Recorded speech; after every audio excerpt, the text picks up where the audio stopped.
husband, by the way, is a very big fan of you guys' podcast. So I'm sorry.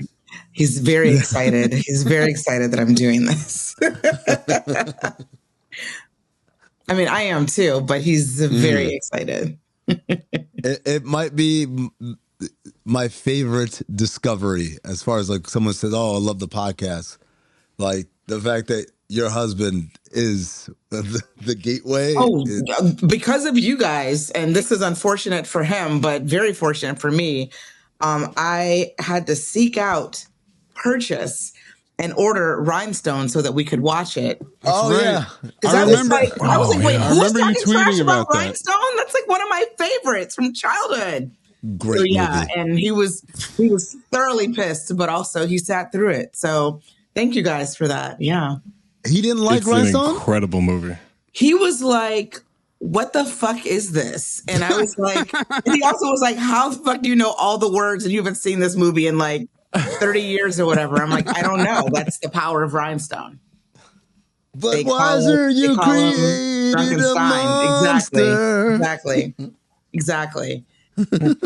One of his best. One of Stallone's best. And Queen Dolly Parton, Rachel Dad from Friends. I mean, it was great, you know. So. What was your favorite part of that movie? Oh, my favorite part is the ending, of course. When they're both up on stage? Yes. And then when he gets the crowd, and then when he starts a really weird, but it worked. And I remember as a kid, and also understand that like most kids who grew up in the 80s, my parents, my mother in particular, was okay with me watching very inappropriate films with her all the time. So I remember as a kid how much my mom laughed when Stallone was like, let me hear from all the horny women in the house. I had no idea what that meant. But I thought that was, my mother was, entertained. So I was entertained. I laughed. And then when he gets him and then his back is behind and he starts doing that move and then he starts singing horribly, by the way. And then Dolly jumps in on the second verse. I lose my shit every time. And then bills his ass out so many times. No, my mom was like, FedEx that DVD to us after you guys are done. Yeah. No, so this is all you guys' fault. And if he were here right now, he would say, hey, thanks, guys. Thanks. That it's funny because I think we learned in the trivia that Stallone was the only movie he regrets making. Is that right, Maze? That's wrong. And I was like, it's actually a pretty. Yeah. He's wrong. Yeah, He's wrong. You didn't. It showcased a different side of him. It was funny. I thought his parents in the movie were hilarious. The dad great. And the mom. Yeah. It's a fun movie. I don't know why so many people did not like it. I love Rhinestone. It is hands down. I'm like a Dolly Parton fan. I was once in an elevator with her and could barely speak because I wanted to be I want to start naming off songs like Hard Candy Christmas, just from random movies she was in. Because of course, what I just told you about my mother, the other film that we watched over and over and over again is Best Little Whorehouse in Texas. I mean, that's a great movie. Again, but as a 3-year-old, I don't know if I should have been cackling on the couch with my mom singing about how even though they're kicking us out of the whorehouse, we're all going to be just fine. But I was, Yeah, but look at you now. It worked out. I became a productive member of society in spite of it all. So. Maybe maybe more 3-year-olds should be watching that movie. We'd have more production in society. We got Emmy award-winning entertainment reporter. Yeah, for Anscape and somewhere. Look, I don't want to doubt you, Kelley, but I don't think you get here without watching that movie as a 3-year-old. I really don't. And that's so the power many of Dolly. others. Yeah, and so many others. So our guest, if you haven't figured it out, is the one and only Kelley Carter from Anscape. She has her show, Another Act. Get it wherever you get podcasts. And of course, this is my favorite piece of trivia. She's married to someone who loves Cinephobe. It still blows my mind because you got married a year ago? Last July, yeah. Yeah, so we're coming up on a year. Yeah. And I remember it wasn't that long after you guys got married when you revealed this. And I was like, what? Yeah. Oh, no. I feel like he saw us tweet at each other or maybe a DM or something. And he was like, wait, you know him? I was like, wait, what am I missing? What discovery am I about to learn right now? And it was, in fact, that he is a colossal fan of the podcast. So yeah, shout out to my hubby Marino. He loves it. Shout out to Marino, absolutely. And so I gave when you agreed to come on the pod, I gave you a list of movies. I said these are some of the ones I'm thinking about. Yeah. You chose this one. Oh, don't blame me. I'm not. No, I'm just. I just want to know what spoke to you about. Yeah, Kelley, why? You know why I said let's do this film is because I saw this movie in the theaters, and it was right at the beginning of my career as an entertainment journalist. So I saw it at a screening, and it's a film that I have not revisited since that initial viewing. And So I you wanted approach to go this back. with a critical eye. Yeah, you know, now that I am a seasoned Hollywood reporter, I wanted to go back and see what I thought about a film that I haven't seen in, I guess, a little over 20 years now. Yep. So, Yeah. Kelley, I kind of liken it to, I grew up in the 80s and 90s, and Michael Jordan was the greatest player of all time to me. And, then I get into basketball coverage and media member and, all these things. I learned so much more about the game, and I go back and watch, and I'm like, yeah, you know what? He was the greatest of all time. Like, I'm not just watching a hero's tale anymore. I'm watching with a critical eye. Right. Maybe not the same effect that you had rewatching this movie, but there's some parallels there. There's some bits and pieces there. Yeah. Yeah. Do you find Chris Rock to be funny today? Because I think Amin and I disagree. Well, I mean, Chris Rock in the late 90s, early 2000s, like one of the greatest stand-ups of all time. And then his latest special I watched, and I laughed at 4 or 5 things. I thought it was funny. I didn't love it, but I thought it was funny. Zach is saying he's not funny anymore. I don't think he's funny anymore. I think he's been hanging out with Adam Sandler way too much, and he lost. He lost some of his edge. Mm-hmm. Yeah. I mean, like you said, undeniably, I think when Chris started out as a stand-up comic, and most certainly when he hit like that kind of early aughts, like 2006, top of his game. Like, I've seen his live shows. I've interviewed Chris several times, actually. I think that he's funny when he's not trying to be funny. I think that he's great when he, is kind of revealing these early stories of his life, kind of one that resulted in a really great sitcom. But I do think sometimes, just like with rappers, as you age out of the very humble beginnings that you come from, where a lot of your material comes from, I think it can be a little stickier maybe for comedians. I'm kind of making up this comparison as I'm saying it. And I don't know if this is, a real thing that's going to have, stick, but it just feels like maybe he's lost a little bit of the edge. It's almost like hearing, a really famous, very wealthy rapper, talk about being broke and poor and having, like a hustle mentality. It's like, I don't know if I believe you now, and maybe it's the same thing for what we've been hearing with some of his comedy as of late. But generally speaking, I think that Chris is really funny. I do. Interesting. Silence. No, I Zach's frozen, so no, he's my not that I can hear you just fine. Yeah, I can hear you just fine. I just it did come across about an hour behind. Zach, it did come across as you judging her, just like with your hand. I was genuinely thinking about what she said, and I'm trying to think, like, am I being too hard? Like, I still don't think I'm being too hard on him, because I just don't think it's there anymore. I think he's a guy that used to throw 100 miles an hour that can now throw 90, which is still fast, but it's not the same, right? No, it's definitely not the same, but I think there's a difference between saying it's not the same and he's not funny anymore. Which you're saying like he's throwing 40. Yeah, well, I thought he threw 40 in that latest special. I did. And then, like, it's just, you can only be around Sandler and Kevin James and Rob Schneider so much before you just start getting, like, if you hang around funny people all the time, I think it makes you funnier. I think you learn the bits and pieces and the flows and everything. And then I think if you're around hacks all the time, then it's going to make you a hack. And not that he's quite a hack now, but I don't think he's the guy that, was doing the monster comedy specials that seemed to change comedy. So to be clear, when we say the last comedy special, we're talking about this highly anticipated first time we're going to hear Chris Rock talk about the Slap Heard Round the World special. Yeah, and Kelley, I think too on that, like it's maybe my expectations were too high, right? I so think maybe everyone's that's the thing. expectations were really high for that. You know, that was why I was like, wait, I want to make sure that's what we're actually talking about. Yeah, I think that it was the first, and at this point, still the only time he's talked about what happened on that Academy Award stage. And I mean, I don't know what I was expecting. I don't know what any of us were expecting, but I don't think it was what we got. I think we were thinking it was going to be one thing, and then it just was none of the things we thought it was going to be. And that probably, played a role into how we felt like, as we watched it. Like, I don't know if I laughed 3 or 4 times, which is unusual for me watching a Chris Rock, stand-up special.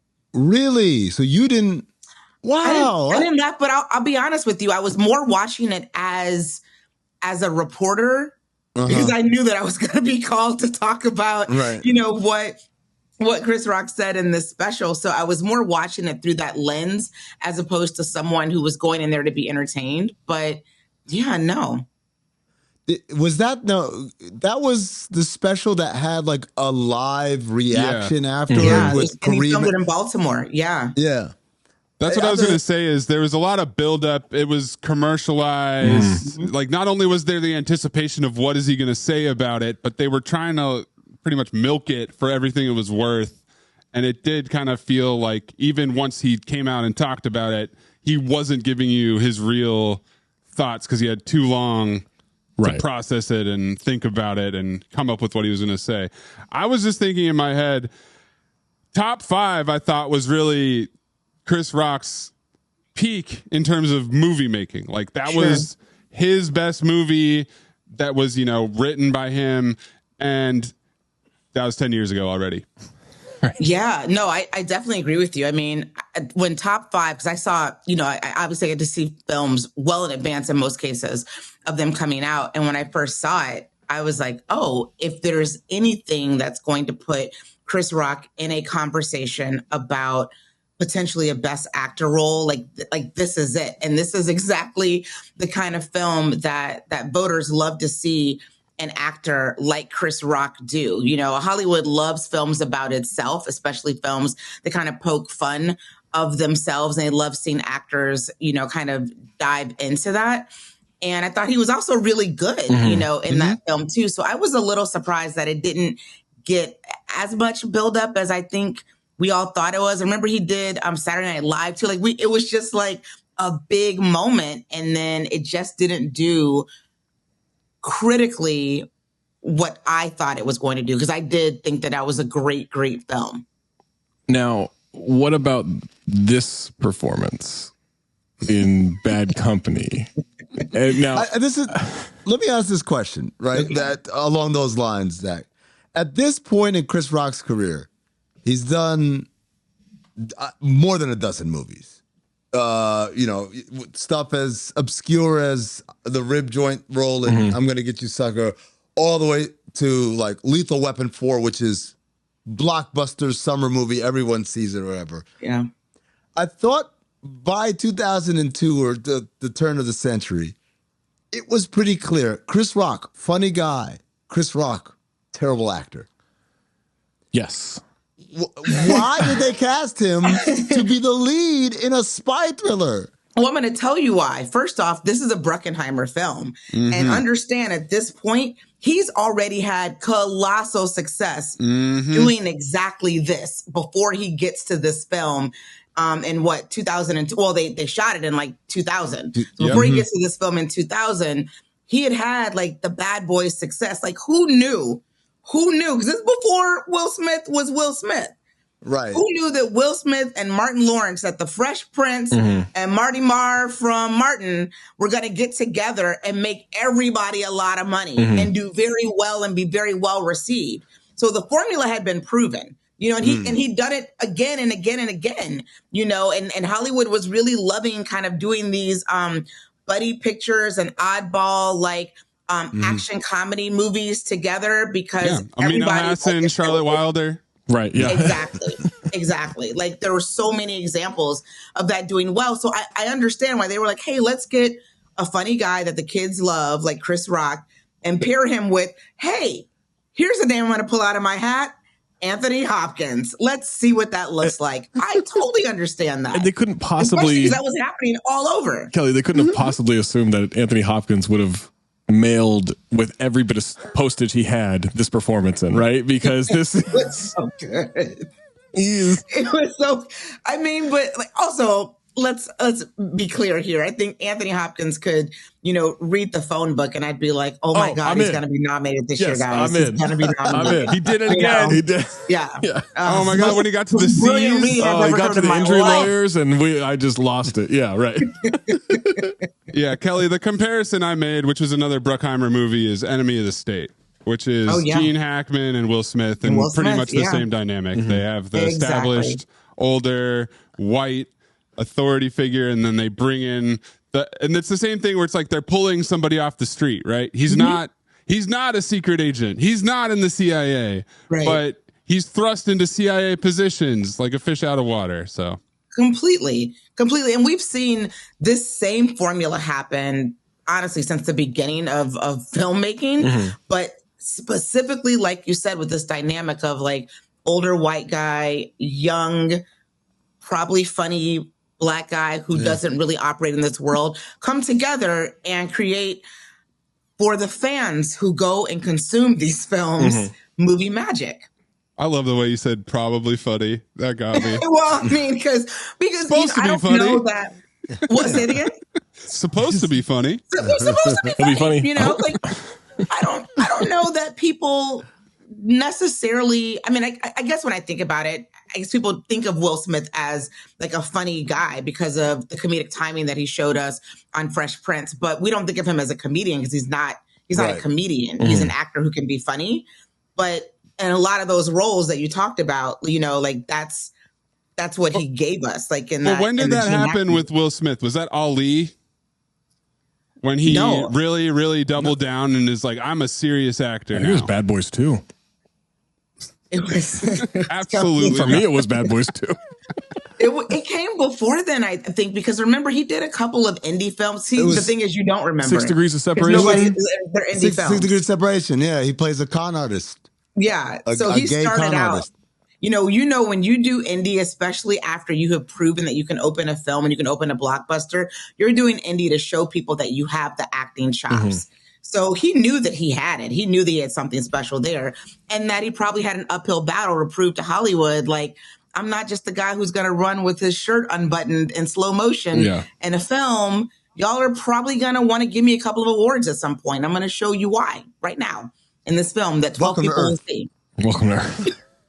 No, I'm sorry. I got it wrong. It wasn't Ali. It was The Legend of Bagger Vance. That's obviously, that's the one. Cemented himself as a serious actor. And that connects it with Chris Rock right there.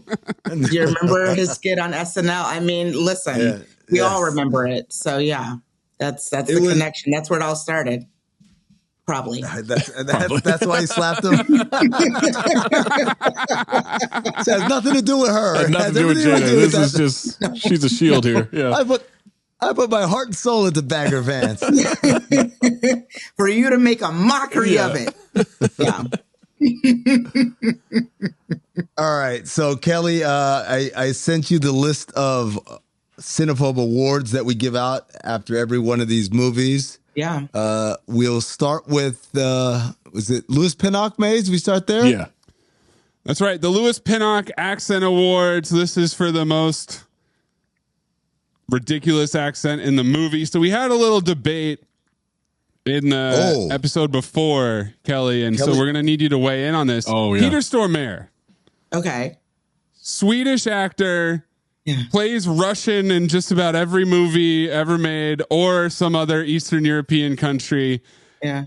Is he always doing the same accent? Is that accent always different from his real accent? Should he be eligible for this award? I don't know what he sounds like when he's not acting. So I'm going to say what he gave us in this film probably isn't that much of a stretch. I don't know. It's weird, Kelly, because if he does the accent all the time on camera, but it's because the role he keeps getting cast for is someone who would have that accent. Right. He never plays just, a regular, like a milk. He plays Russian mobster, Russian Slavic, astronaut, Russian astronaut, Russian black market eye implants or whatever. Bruckheimer definitely thinks he's Russian. But here's the thing, this is his third Bruckheimer movie where he's playing a Russian character. No. I'm gonna correction. He did play like a Cuban gangster drug lord of sorts in Bad Boys 2. Yeah. Right? Is he Cuban? Oh, he's not Cuban. They went to Cuba and that was his member. And he was there. His daughter's quinceanera. Yeah. Like, No. That was Johnny.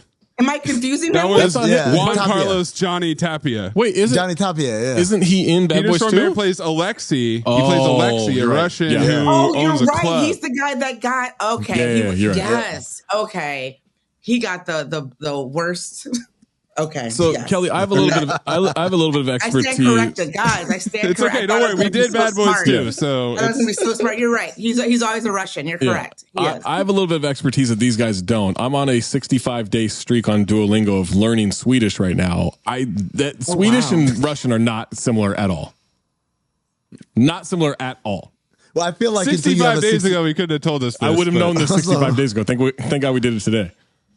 I feel like you need to be on a 65-day streak of doing Russian as well to make that Yeah, statement. I'll start that. I'm going to start that. Well, we'll come back in 65 days and do an addendum episode.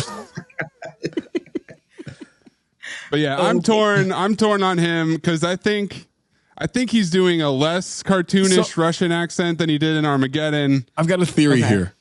What if, so there was this conversation around Chris Webber when he got popped for perjury, right? For lying about the stuff at Michigan and everything. And someone had said, and it might have even been like Jalen Rose, but someone had said that at a certain point, it's possible he lied so much about this that it has now become his truth, right?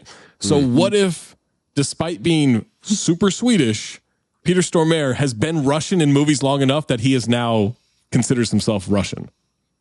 Yeah, I mean, honestly, he could be like Robert Downey Jr. in Tropic Thunder. You know what I mean? Yeah. Like the DVD credits haven't quite hit yet, on his totality of his career. So he just has always stayed in character. I don't break Maybe character that's until we it. wrap the DVD commentary. It's such a great line. It was such an incredible line. I'm sorry. Look, rest in peace to Because we Heath know that to Ledger. be true. He got robbed of an Academy Award for that. He got absolutely sure. robbed. For sure. So For sure. the other nominee is the main bad guy, Dragan Adanich, who's played by Matthew Marsh, a British man. And so the whole movie, I'm waiting for Dragan to talk, and I was like, oh, well, there's your other Louis Pinnock nominee. So what do we think? Is it Peter Stormare? We've gone through his catalog, or is it the British man playing a Slavic of unknown origin? Didn't you kind of feel a little sorry for Peter's character when he realized the double crossing? Yep. So Absolutely. then I Triple felt cross. some empathy for him, right? So it made me kind of hate Dragon like so much more. So I don't know. I think I didn't like the eye slicing thing at the end. I was like, that didn't feel gangster enough. I don't know, but maybe. I'm with giving it to Peter Stormare. yeah. Until you we still wanna get stick with that confirmation. Yeah. Until we get confirmation of who he actually is. And my hope is that not only does he not have a Russian accent, but he actually has like a thick Texan accent or something like a Southern Why would accent. he be so Well, howdy, partner. My name's Peter Stormare. Southern, My not name's prospector? Peter Stormare, and I'm a PI. Oh my God. If he goes Cowboy Carter, I would just cry. But it could happen. Yeah. It could happen for sure. Okay. It could happen. I love that. Nick Kelly's like, I've never heard him speak outside. Yes. It's true, man. No, I haven't. Kelly, I don't know what accent he's doing in Fargo. I don't Yeah. know where that guy's supposed to be from.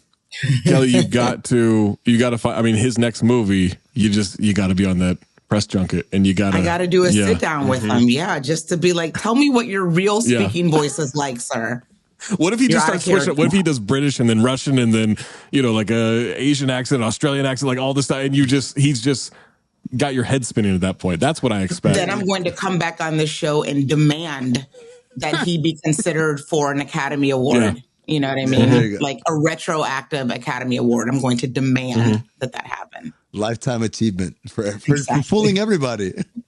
The next category is the Five Horsemen, which is more or less the theme of the movie. Okay. So we've got a lot of exposition and jargon in this movie. Yeah. John Slattery's character, all he does is give you exposition.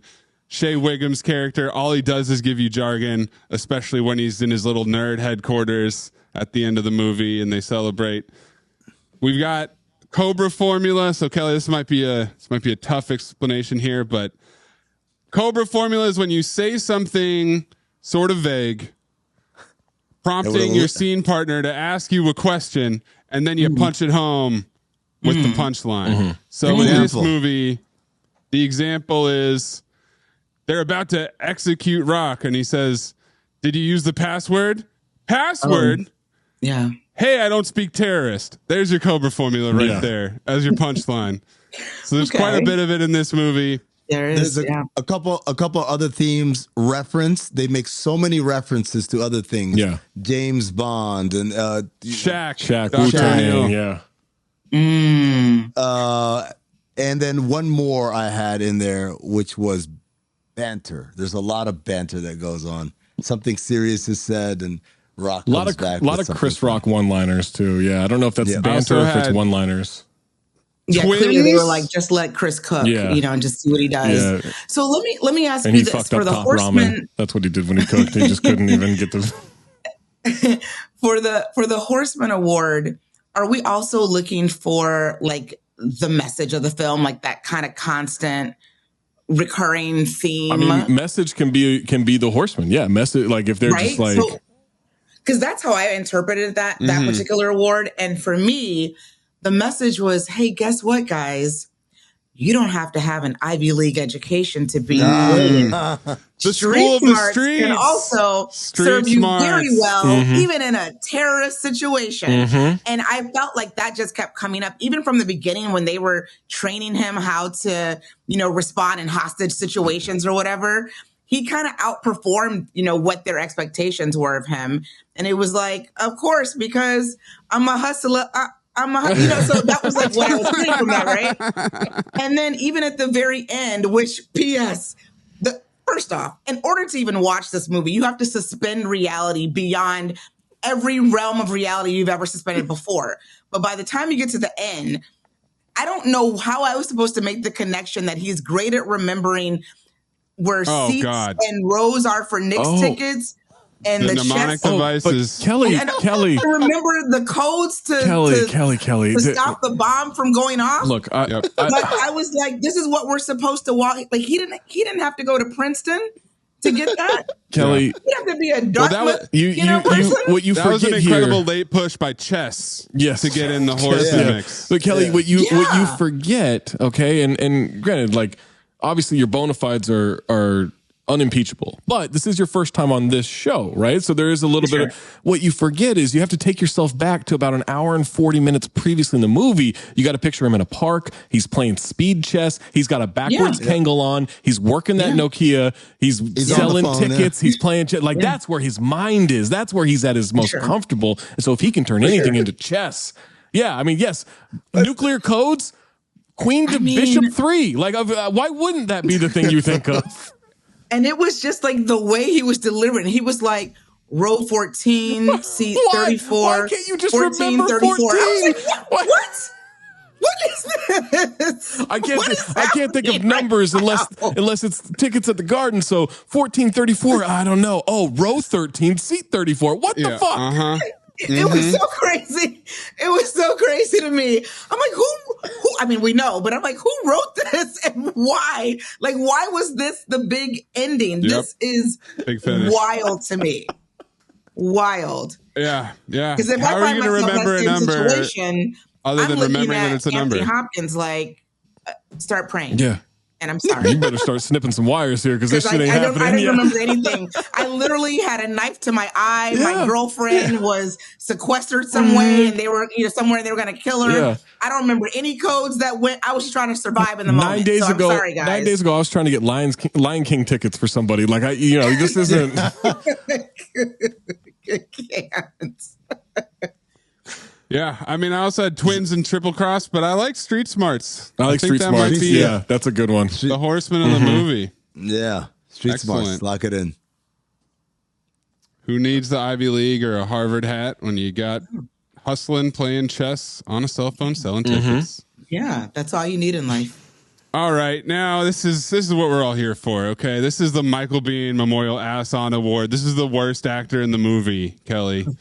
And so, despite a valiant effort from Gabriel Macht, our man from Suits, as CIA agent SEAL, who delivered exposition about international terrorists with a wry smile, as though it amused him.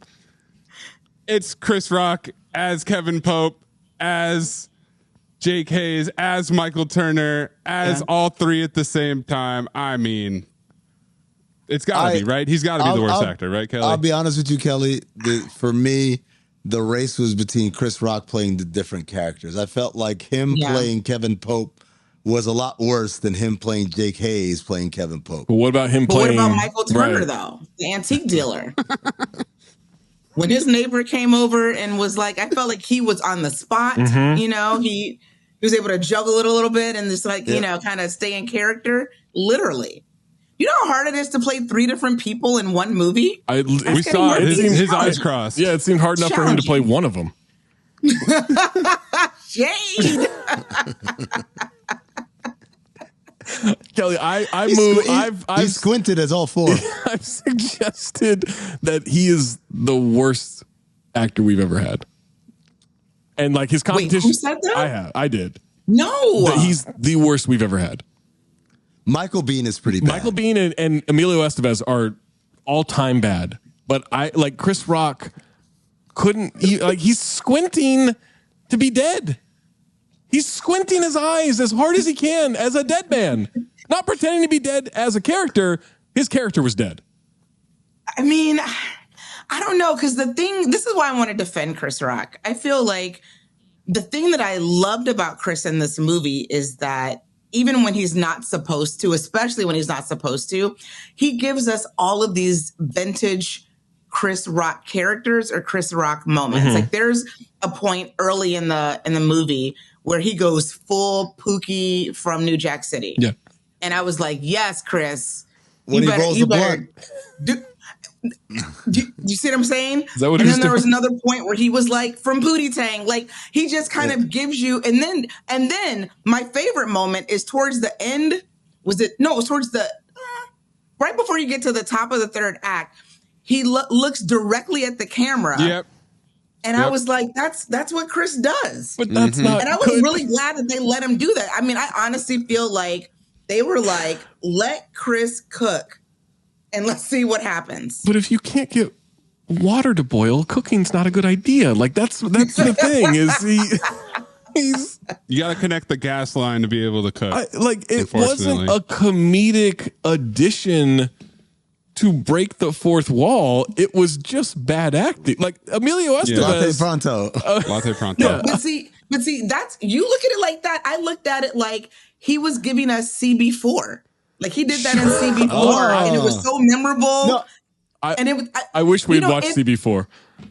CB4, listen, I haven't seen that movie in years, but let me tell you. It's a banger. Top 5. Yes. Love it. Wait, hold on.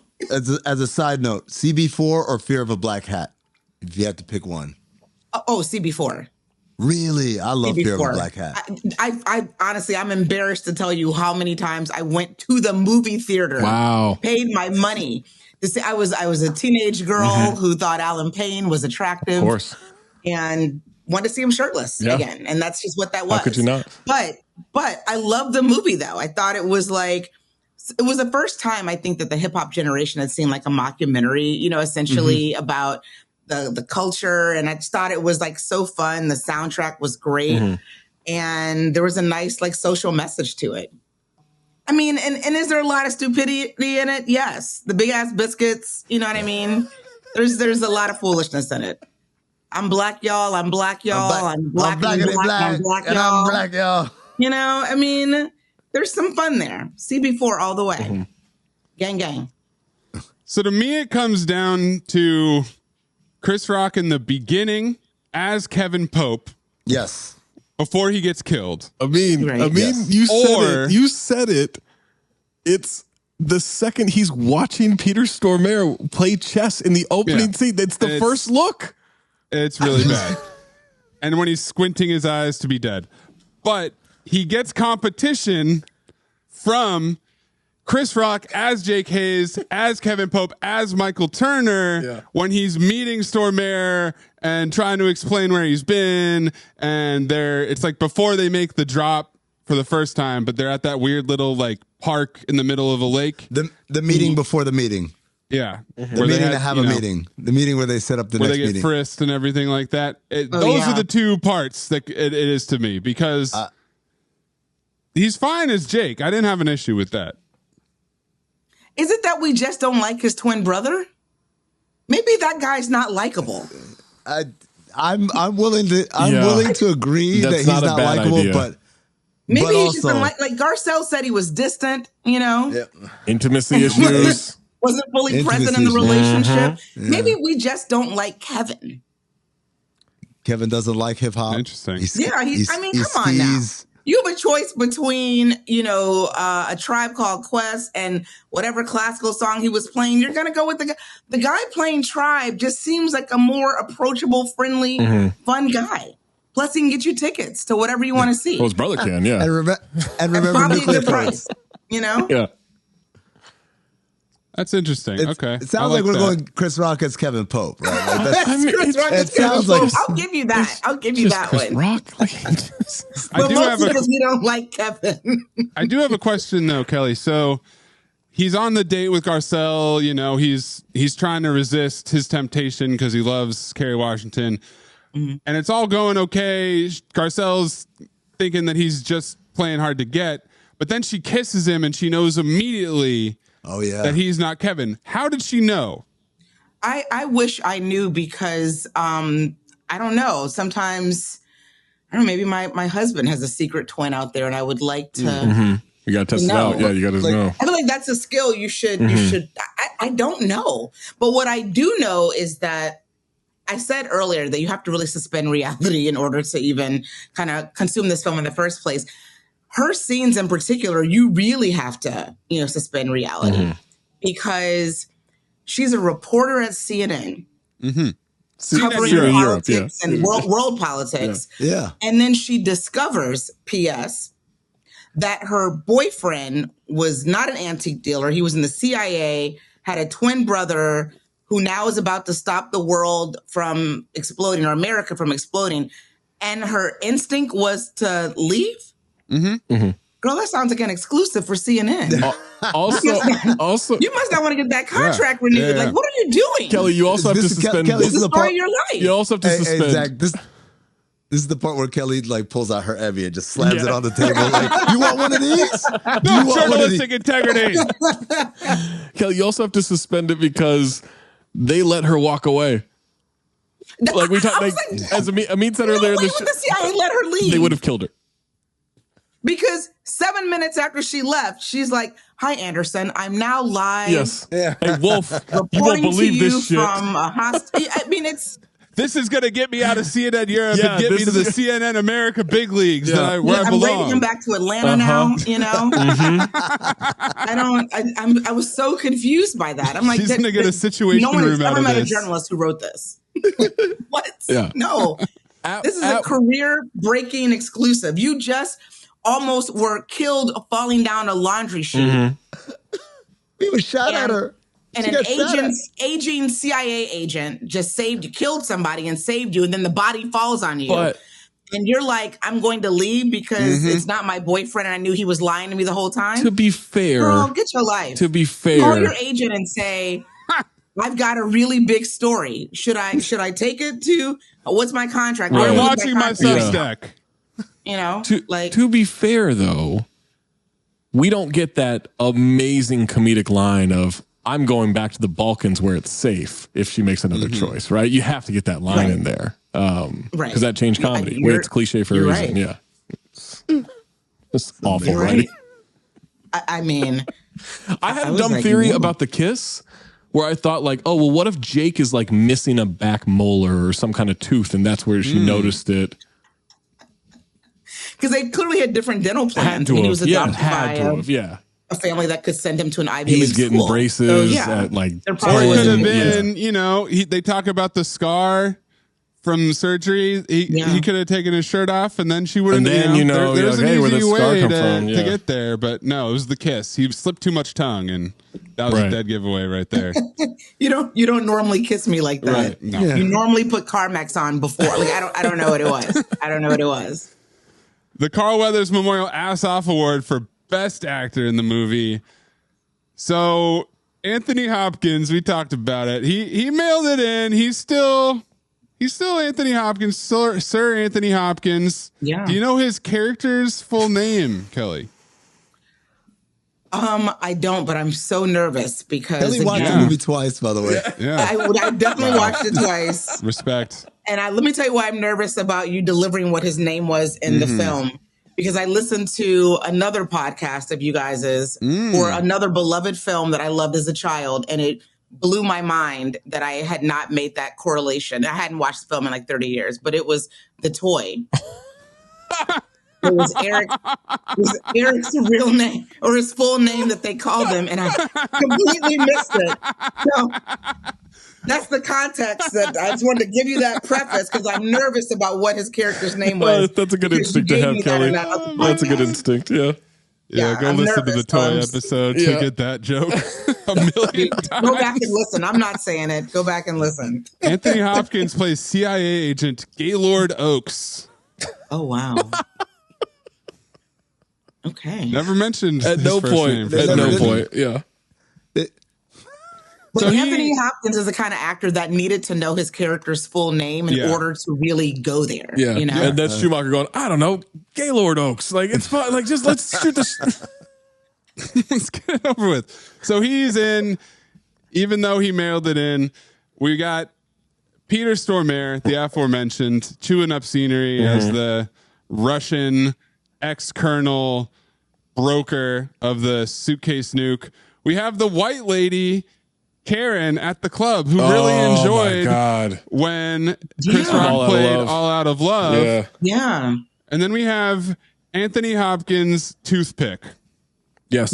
His toothpick. Which he brought out when he really wanted to spice it up a little bit.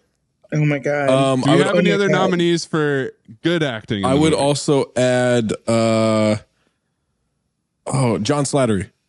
I thought he was good. John Slattery. Yeah. Okay. I'm gonna mess all you guys up, but I'm also gonna throw in the actor who played Kerry Washington's older sister. Oh, she was good. Remember how she was hanging up on him and she was like, no, I hate him. He's no good for you. But then you get to the wedding at the end. She was all love. That had to be acting because they only took 3 months to plan that wedding. Yeah. So she didn't go from move to Seattle, I hate him, to where she arrived. I mean, that just the range that actor showed. Do you think it helps? I thought was impressive. Sure. Kelley, do you think it helps her emotions that now he had $90,000 tax free? I think that helps. Though right? I don't know how far $90,000 realistically went in metropolitan New York City. Well, I was going to send her. I mean, the 25 was going to send her to college, so that's I was like 25. What are you talking about? Again, $90,000. I mean, that's going to buy you a couple books. I mean, basically. I mean, I know that the cost of tuition has gone up tremendously since then, but I'm like that doesn't. It was still high then. It was still high then. Yeah, you're talking about Lynette Ware, who played Pam, the sister. Yeah, she was great. That's a good call. Talked him on the phone. She was good. I'm what about Michael Ealy as Gmo, the DJ who had to get out of there once Chris Rock showed up? Yeah, that was one of my favorite discoveries. Seeing whose first film that this movie was, and seeing Ealy in that. This was his first one. This was Carrie's this is the film that changed the course of her career. She got her SAG card off of this film, wow. Yeah. So, and was able to, move out of her parents' place. Like this was a really big deal for her. And she's good in this movie too.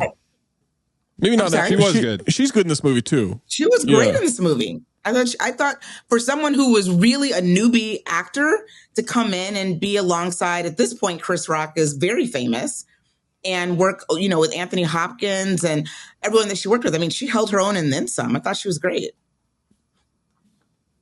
I'm going Stormare. I'm going Stormare. Yeah, I would agree. I thought he was great. I wish he had been the main bad guy instead of Dragon.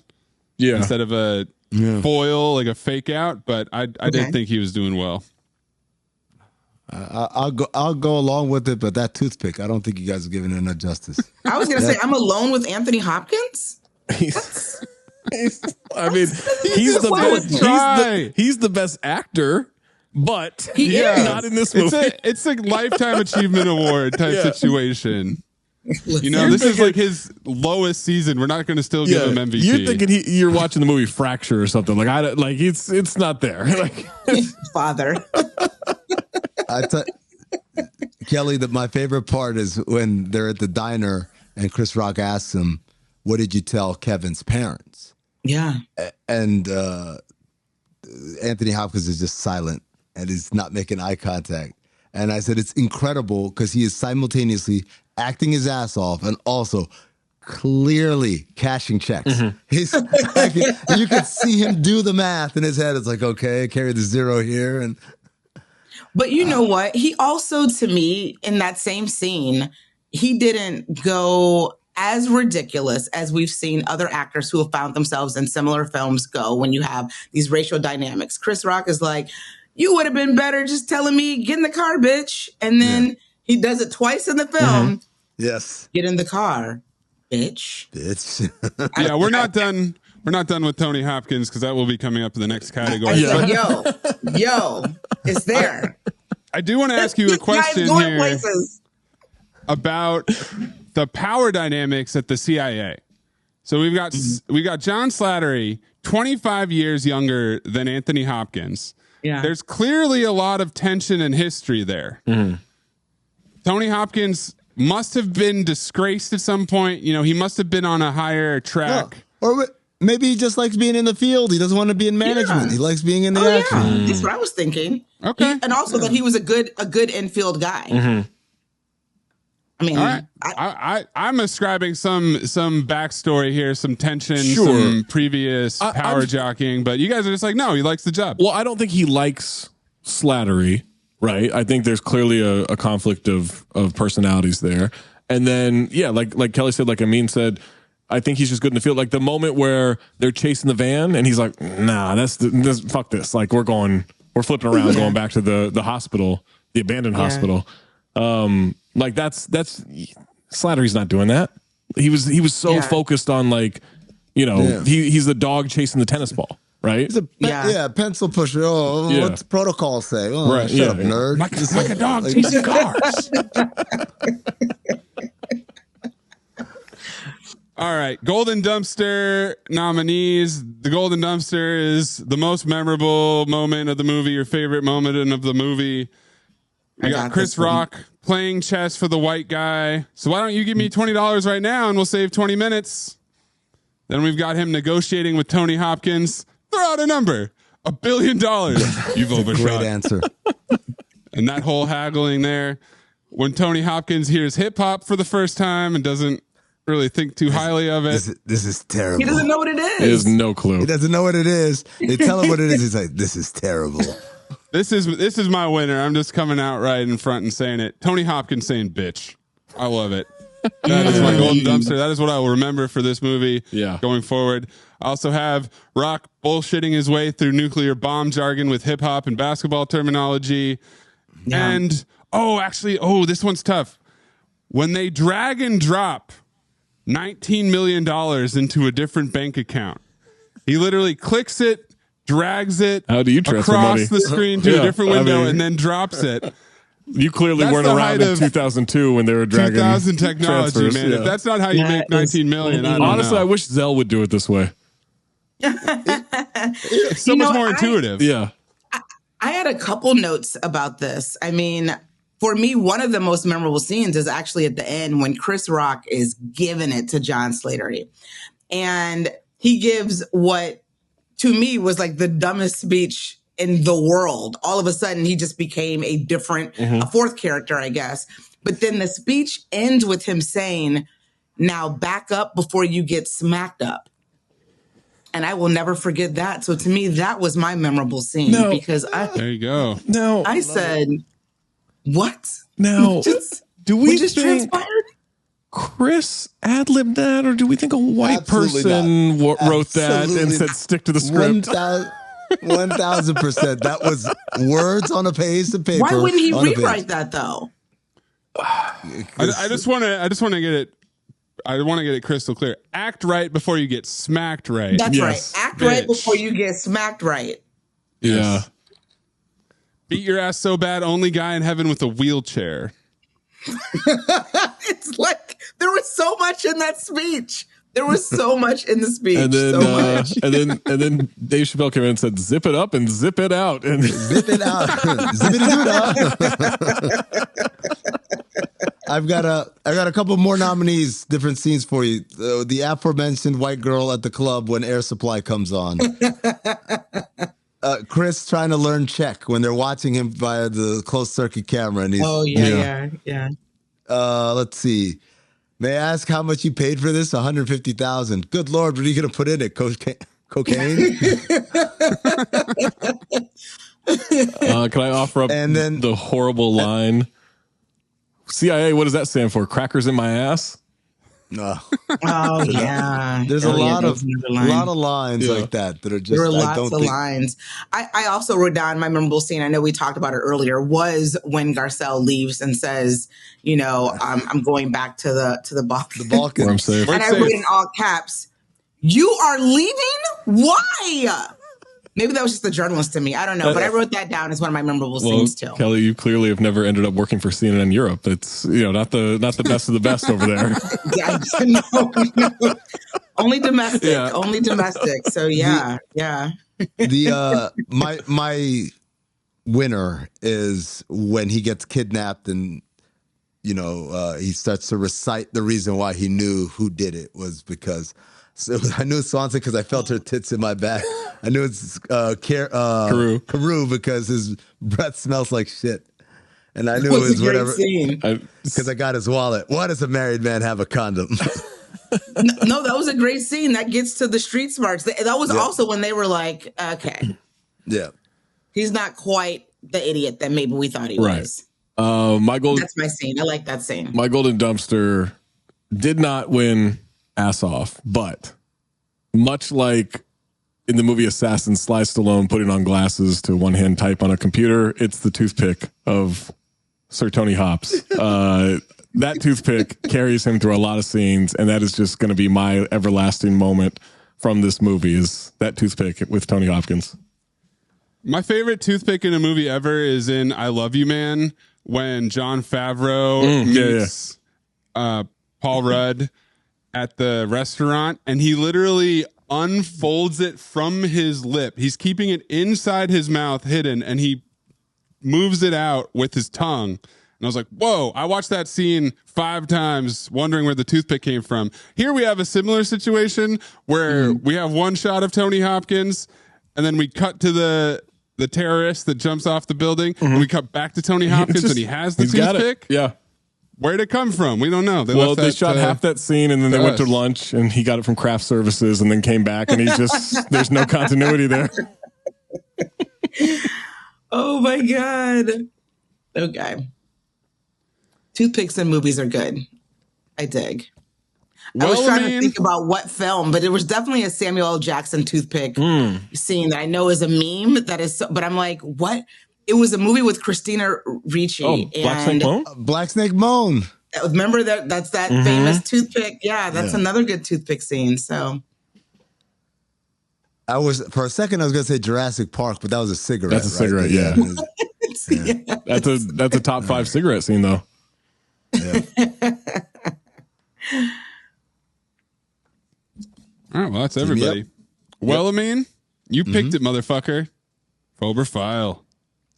Again, I would like to say that technically Kelly's the one that picked it. Yeah, but he can't call her motherfucker. From your Like, list? this is I gave her a menu. From your Yeah. pre-selected list. Thank you. I didn't even give you the full list. I just gave you segments of it. So, but this movie, look, it's poorly acted by Chris Rock, and the dialogue is horrendous, and a lot of it doesn't make sense. But I think for the purposes of our podcast, it is the perfect movie. It gives us ample opportunity to make fun of it, make fun of the performances, make fun of the logic. And I enjoyed it. I had fun. I laughed. And maybe a lot of that time I was making myself laugh and not the movie was making me laugh, but it doesn't matter. It's going to be a file for me. I liked it. Thumbs up. Kelley, you're our guest. Phobe or file? Honestly, I'm going to go with file. wow. You know, I think that even though you have to absolutely suspend reality like never before in order to even watch the opening scenes, it follows, like I said earlier, you know, that formula of melding comedy and action and delivers like all of the predictable, you know, all's well that ends well finale. And isn't that kind of the point of a movie like this, to remind us that we're the champions of the world and that we can save us all? And I personally think because this film was delayed because of what happened in 2001 and it came out, I think maybe that's probably why it didn't do as well. I think a lot of us were feeling all the feels, you know, 7 months later in the aftermath of the attacks. Exactly. And I think they were the last movie to film inside of the World Trade Center too. But I feel like this movie was supposed to, why they said, let's go ahead and push it out there, is it's supposed to unite us and say, you know, we can, all of us, the Ivy Leaguers and the street hustlers, can come together and save America from terrorists. And I don't know, I liked it. And I thought it was entertaining, even though, again, I cannot emphasize this enough. You have to suspend reality in order to just sit back and watch this film. Yeah, it's so bad. It's such a bad movie. What's funny is I made, you know, sort of a reference to this in a joke earlier, but I did, for some reason, even though they are not even close to the same movie, I misremembered, because I haven't seen this movie in probably 20 years, right? Maybe more. I misremembered. Did you see it? Do you see it in the theater? No, I think I got it from Blockbuster. I definitely didn't see it in the theater. Saw it in the theater with my brother. Of course. All the makings of a Cinephobe movie. Kelly. Yeah, I left that out of my first note. Damn it.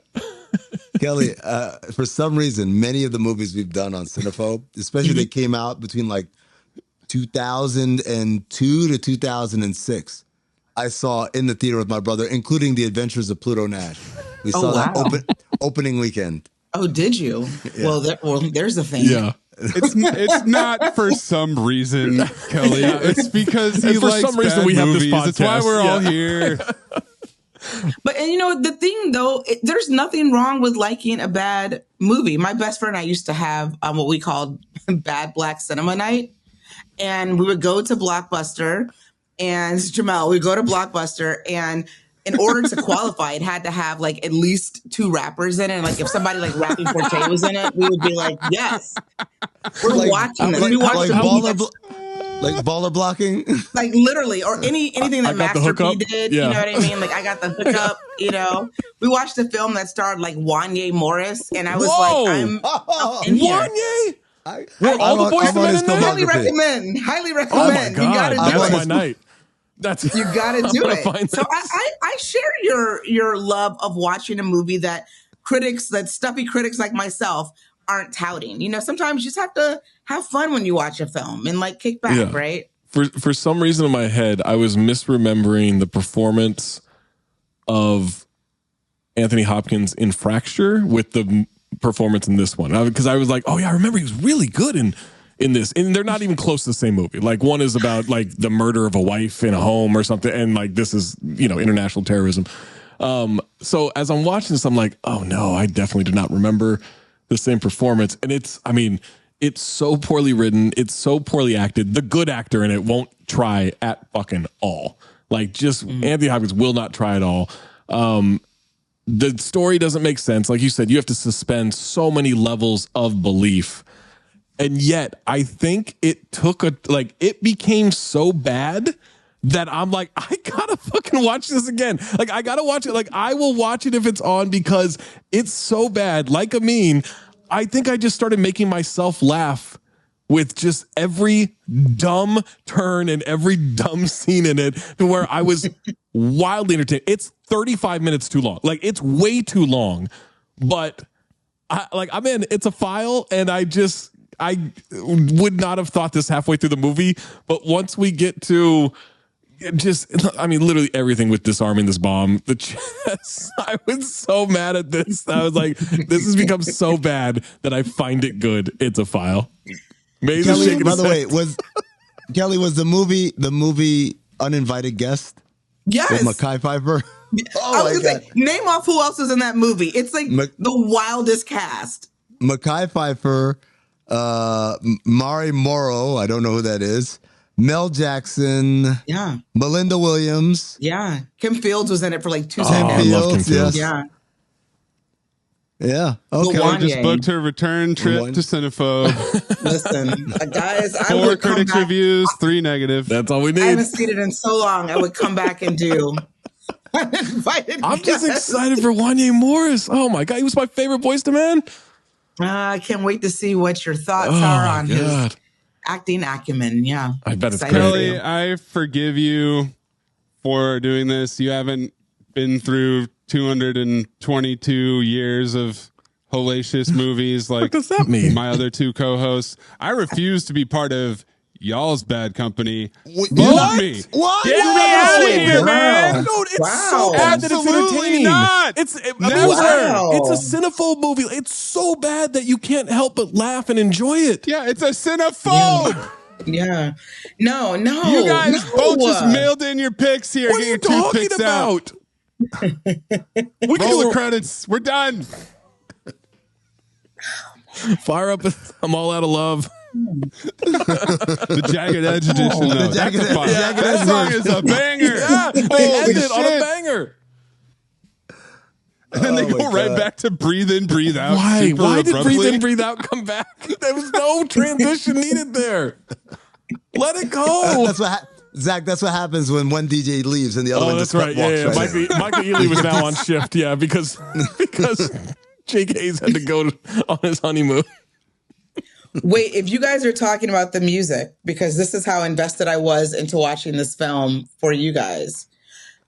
At the end, you hear who does a remake of All Out of Love, right? Yeah, Jagged Edge. You re- Jagged Edge. yeah. I said, let's go, Jagged Edge. Oh my God. Let's go, Yeah. J.E. That's I was that's with another it. reason. Another reason to follow Another the reason movie. to file soundtrack. this movie. Yeah. Jagged Edge. I'm all We, out got, of we, love. had, we had a nice green I know. sweep on our sheet. I And thought- then here comes Maze with this. Movie sucked ass. What's with you? Chris, I'm with you. I liked it. I'll watch it again probably. Chris, I'm If not you're out with you, there- but I like the movie enough anyway. Would you put it in your top I 5? sure would not. It's- Pum-pum.